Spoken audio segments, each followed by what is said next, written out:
¿Cómo mejorar las pensiones en Chile? Esa es la pregunta que nos hacemos todos y que se ha tomado el debate nacional y que ha dado paso a una serie de propuestas. Una de ellas es que el alza de 10 a 15% de la cotización vaya a un fondo solidario colectivo, pero hay otros que creen que ese aporte por cuenta del empleador debe ir todo a la cuenta individual. Uno de ellos es Luis Valdés, CEO de Principal International, matriz de AFP Cuprum, que está con nosotros acá en Agenda Económica. Luis, muchas gracias por estar con nosotros. Gracias, Nicolás, gracias por invitarme. Vamos primero a este alza de 10 a 15% de cargo del empleador. ¿Usted cree que subir de 10 a 15% la cotización es un alza que va a marcar la diferencia? Es una alza significativa y ciertamente una alza necesaria. El 10% hay que modificarlo, al 10% no se le pueden pedir milagros.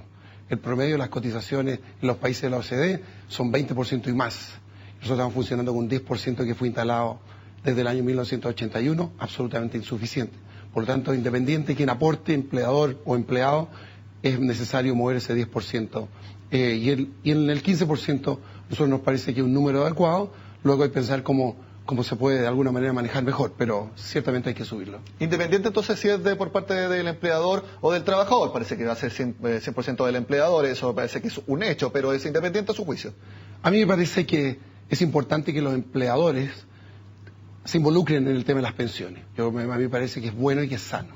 Y me parece que es bueno y que es sano que empleadores y trabajadores tengan este compromiso y que cooperen en la resolución del problema.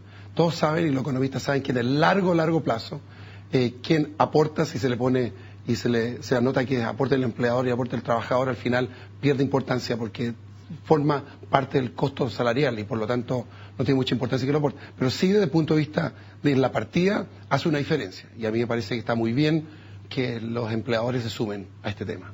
Una cosa que a usted no le da lo mismo es hacia dónde va a ir esa alza adicional. La propuesta del gobierno es un cuarto pilar, que llamó la presidenta Bachelet, de un fondo solidario colectivo. A su juicio, y si la frase es la correcta, usted señaló que eso va a afectar a la clase media. ¿Por qué piensa que va a afectarla? Mire, fundamentalmente los sistemas de pensiones se construyen para proteger a la clase media. O sea, porque es la clase media trabajadora.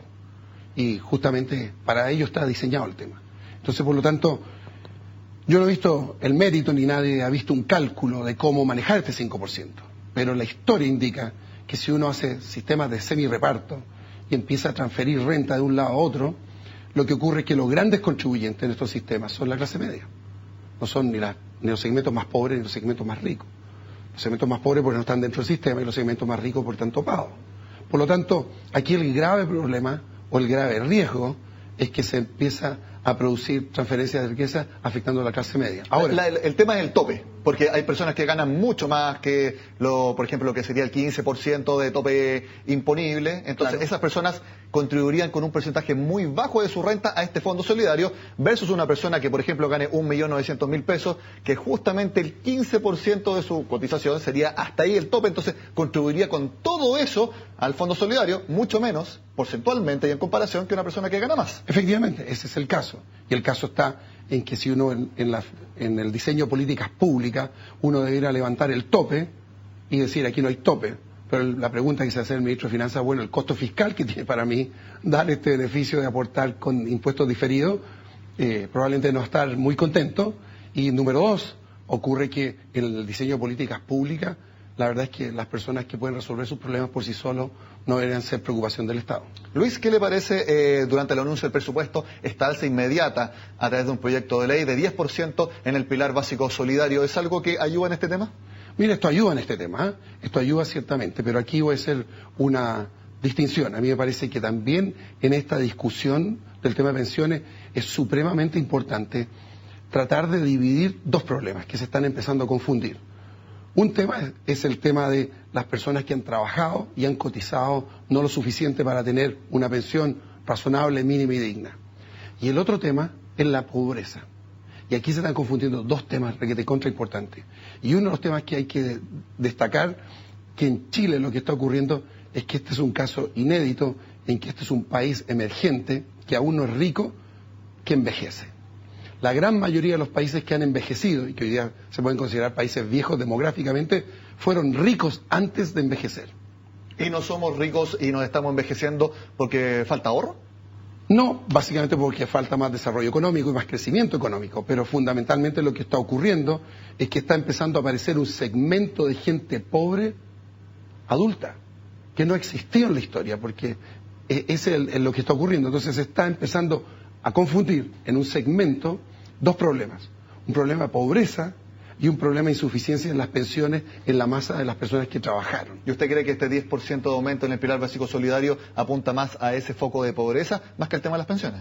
Yo creo que uno corre el riesgo de que uno, utilizando el concepto de pilares solidarios en el sistema de pensiones, uno termine en el subsidio, tal vez súper necesario, de las personas mayores que se mueven por primera vez y que van a aparecer con más fuerza demográficamente en este país que se está haciendo más viejo y que aún no resuelven los problemas de pobreza. Aunque igual la Comisión Bravo iba más allá, decía que había que aumentar en 20% la base al pilar básico solidario. Ellos creen que sí es importante. Bueno, yo no objeto del aumento del 10%. Yo lo que creo que hay que hacer es un ejercicio, cuando uno está hablando de las pensiones, separar el problema de la pobreza del problema de las pensiones. Entonces aquí hay un problema de mal uso del lenguaje. Yo no quiero decir que no esté de acuerdo con el pilar solidario, pero si el pilar solidario tiene como función atacar el problema de la pobreza, entonces yo creo que hay que manejarse con otras políticas públicas en el tema de la pobreza. Y si estamos hablando de encasillar el tema de las pensiones para las personas que trabajaron y no ahorraron lo suficiente, entonces probablemente hay mejores soluciones, pero hay que tener cuidado con el diseño, porque de lo contrario vamos a confundir los síntomas con el problema de las pensiones. Entonces eso es lo que yo quiero decir. Luis, vamos a las propuestas de Principal International. Primero, que las comisiones se cobren por saldo y no por flujo. Aquí, en una primera lectura, me imagino que ustedes están más o menos de acuerdo con la propuesta del gobierno de que si hay rentabilidad negativa en los fondos en algún periodo determinado, simplemente no se cobre comisión. ¿Va más o menos en esa línea? No va exactamente en esa línea, va en la línea de alinear los incentivos de las empresas de pensiones y sus afiliados. Porque hoy día la gran crítica que existe es que como las empresas y las AFP cobran sobre flujo, sobre salario, ese cobro, esos ingresos que yo tengo, están desalineados respecto a la suerte de lo que pasa con los fondos. Si estos suben o bajan, en general, salvo que haya mayor o menor desempleo, mis ingresos son constantes. Por lo tanto, la gran crítica es que al proveedor de mi servicio no corre y no sigue la misma suerte que yo tengo. Si yo mudo el cobro desde cobro sobre flujos a cobro sobre saldo, un porcentaje sobre el saldo, queda inmediatamente alineado el ingreso de las compañías respecto a la suerte de lo que le pase a mis clientes. En simple, si una AFP tuvo un excelente rendimiento en sus inversiones y logró un excelente saldo positivo para su afiliado, tiene derecho a cobrar más comisión. En cambio, si no lo hizo tan bien y ganó muy poco o simplemente no ganó, cobra poco o simplemente no cobra. ¿Así de simple? Cobra un porcentaje fijo sobre los fondos. Ese porcentaje permanece constante. Pero si los fondos caen, mis ingresos caen. Y si el fondo aumenta, mis ingresos aumentan. Pero el cobro es un cobro fijo. Yo no modifico el porcentaje en función del retorno de los fondos. Hay algunas fórmulas que tienen esto incluso, pero no es adecuado para este nivel, para este tipo de industria. Lo que estoy diciendo es un porcentaje fijo sobre los fondos. Si los fondos aumentan y tienen rentabilidad positiva, ganan los afiliados, tengo mayor ingreso. Si hay un momento en que pasamos por un bache, vamos a ir exactamente en el mismo bote. Luis cree que dentro de ese mismo cobro de comisión, esos recursos que tiene la AFP también deberían para financiar los cobros de intermediación que se hacen cada vez que se compran acciones, cada vez que se compra renta fija en Chile, afuera, los llamados, muchos dicen mal llamados cobros fantasmas. ¿Cree que debería estar dentro de todo ese recurso que tiene la AFP al cobrar las comisiones? Mire, Nicolás, muy mal llamados cobros fantasmas, y a mí me llama la atención, porque estas cosas son informadas a la superintendencia. La superintendencia tiene toda la información, nosotros informamos sobre todo. Pero este es un tema que es tremendamente importante, porque cuando las empresas van a invertir afuera, el mejor vehículo para invertir afuera, el más barato y el más eficiente es invertir en fondos. Estos fondos resuelven miles de problemas y hacen que la inversión de todos los chilenos en vehículos extranjeros sea lo más barato posible. El diseño está en que esos fondos tienen una comisión implícita. Esa comisión implícita se informa a la superintendencia. Y si uno mira estas comisiones implícitas, uno no intenta esconder nada. En los diseños de los vehículos donde nosotros podemos invertir, ese es el diseño. Si nosotros empezáramos, de alguna manera, a manejar este tema, lo que va a ocurrir es es que el retorno de las inversiones va a estar desalineado con el interés de nuestros accionistas. Pero igual tiene algo de lógica que las personas digan, oye, si ya me están cobrando, no me cobren más, pues si por algo me están cobrando esta comisión. Bueno, nosotros cuando salimos a invertir, nosotros no inventamos los vehículos donde nosotros podemos invertir. Estos vehículos son básicamente fondos mutuos, porque el vehículo más eficiente, más barato y más seguro. Bueno, pues bien, estos fondos mutuos tienen esta comisión implícita. Lo que ha hecho la industria significativamente es bajar estas comisiones, pero en forma importante, desde que partimos hasta los días de hoy.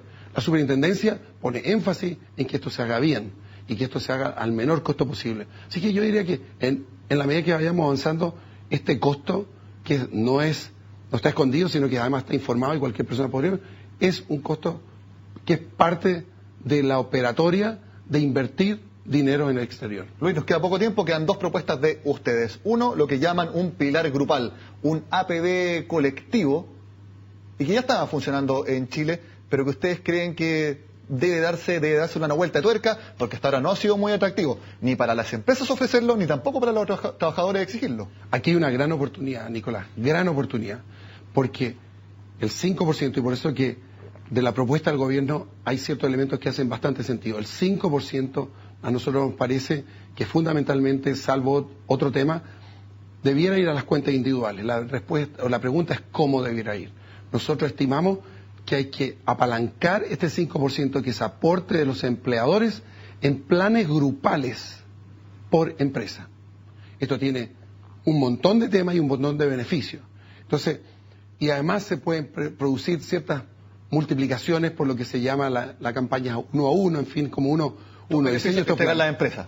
Claro que es posible que al final los aportes completos no solamente sea un 5, sino que los trabajadores se incentiven a aportar también de su propio bolsillo para generar mayor ahorro. Pero ¿por qué funcionaría esto ahora, si hasta ahora el APB colectivo prácticamente lo tienen muy pocas empresas? Mire, el APB colectivo se legisló y lamentablemente yo diría que está el vehículo completo, está el auto muy montado, pero hubo algunos errores de diseño que no tiene motor de partida. Se necesitan muy pocos ajustes para que el APB colectivo funcione correctamente. Este es un país que tiene la parte obligatoria y tiene un APB individual que funciona bien, pero no tiene un vehículo que apunte al ahorro voluntario de la clase media. La clase media, que no tiene incentivos tributarios, requiere del aporte del empleador.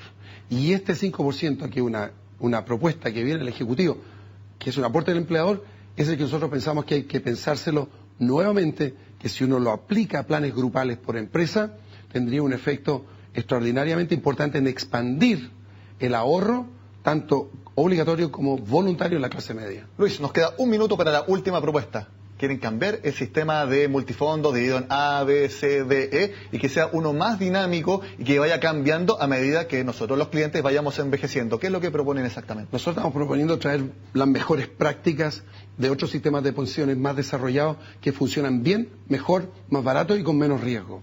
Nosotros lo que estamos diciendo, en vez de tener 5 multifondos, lo dijimos en la Comisión Bravo. Esto está documentado en la Comisión Bravo. En vez de traer 5 multifondos, donde la gente se va cambiando, se debiera cambiar en cierto momento del tiempo, y normalmente estos cambios se producen en los peores momentos. La crisis de 2008, la gente se asustó, se cambió fondo y finalmente hizo pérdidas que no pudo recuperar. Los que se quedaron los fondos y no se movieron efectivamente recuperaron sus pérdidas. Esto es muy malo. Por otro lado, hay de alguna manera masivamente, de repente, muy mal consejo a los afiliados. Y se empiezan a producir cambios que no tienen ningún sentido y no tienen. En este caso lo que nosotros proponemos son fondos que migran automáticamente. En vez de tener fotos, tú, Nicolás, te subes a algo y haces una película. Entonces, es un fondo que cuando tú te subes y eres joven, va a tener un mayor retorno con algo más de volatilidad. Pero el administrador del fondo, en forma automática durante tus 30, 35 años, va a migrar ese fondo a un fondo mucho más estable, menos volátil. Y por lo tanto, cuando tú te enfrentes a tu tiempo de jubilación, te vas a encontrar que está en el fondo adecuado para tu edad y tu nivel de riesgo. Y lo constantemente adecuando a medida que uno va envejeciendo. Pero ¿dónde queda aquí la libertad de la persona para elegir? Esto solamente sería una recomendación, no una obligación de estar en ese fondo. Los 5 multifondos pueden convivir con los fondos ciclo de vida, y si la persona no opta, yo diría que tiene que escoger su fondo ciclovía respecto a su edad, y las personas perfectamente pueden optar en entrar. Yo diría que si hay que hacer una transición, uno podría convivir con los 5 multifondos y con los fondos ciclovía perfectamente. Y yo creo que ese sería un tremendo adelanto y algo extraordinariamente interesante para el sistema que, como le decía, es mucho más seguro, disminuye volatilidad, elimina malas decisiones y es más barato.